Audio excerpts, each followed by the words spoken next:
Olá! Hoje a gente vai mergulhar na complexa arquitetura que foi construída no mundo todo para proteger os direitos humanos. É uma verdadeira estrutura de leis, comitês e, claro, muitos ideais que acabam moldando o nosso mundo.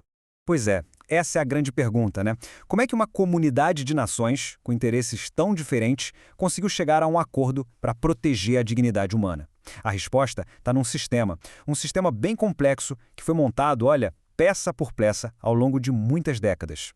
Vamos voltar um pouquinho no tempo. Logo depois dos horrores da Segunda Guerra, ficou claro que o mundo precisava de um novo rumo. Então, a ideia de direitos humanos foi colocada no coração da própria Carta da ONU, lá em 1945. Isso foi a base de tudo. E em poucos anos, a missão ficou bem clara. Era preciso criar um padrão que valesse para todo mundo. E assim, a gente chega no primeiro grande marco dessa história toda. O nascimento de um documento que foi, e ainda é, absolutamente revolucionário.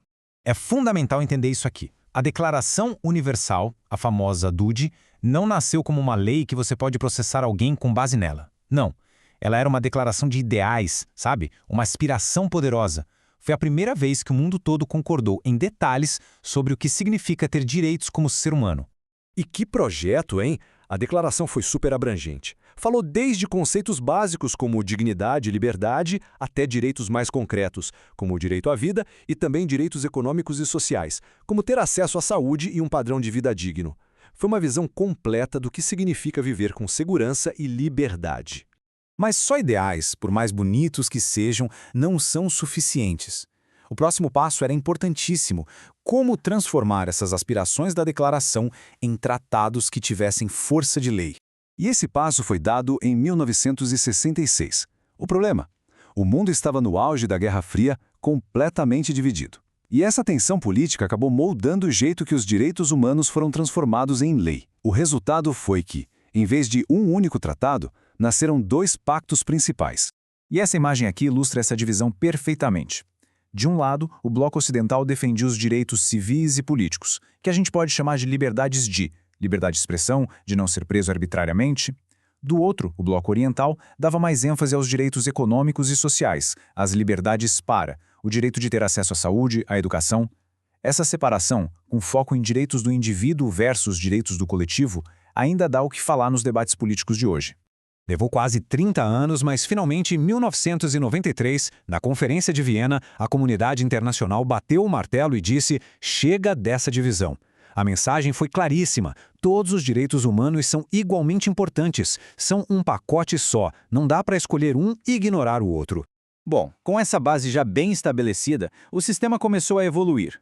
O mundo percebeu que certos grupos de pessoas enfrentavam desafios muito específicos e por isso precisavam de proteções especiais. E a partir daí, o sistema foi se ramificando. Surgiram vários tratados focados em desafios bem particulares. Vamos dar uma olhada rápida em alguns dos mais importantes. A CEDAW, lá de 1979, é basicamente a Carta de Direitos Internacional para as Mulheres. Ela foi essencial para definir o que é discriminação e para criar uma agenda de ação para acabar com isso de vez. Já a Convenção contra a Tortura não deixa margem para dúvida. A proibição é absoluta, ponto. Nenhuma circunstância, nem mesmo uma guerra, pode ser usada como desculpa para justificar a tortura.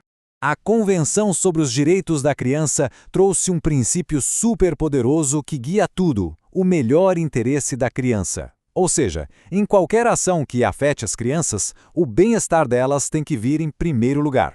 E mais recentemente, a CRPD, que foi uma verdadeira virada de chave. Ela mudou a perspectiva, tratando as pessoas com deficiência não como objetos de caridade, mas como sujeitos de direitos, que podem e devem tomar as próprias decisões. Ok, então a gente tem as leis. Mas e aí? Quem garante que elas estão sendo cumpridas?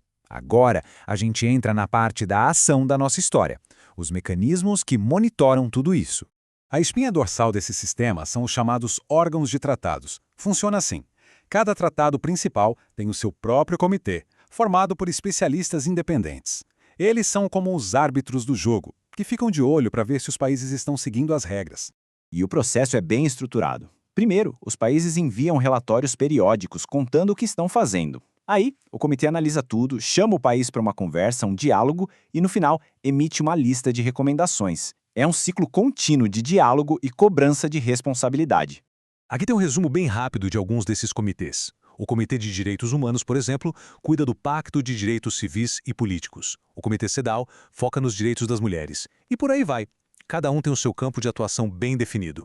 E além desses comitês de especialistas, existe também o Conselho de Direitos Humanos.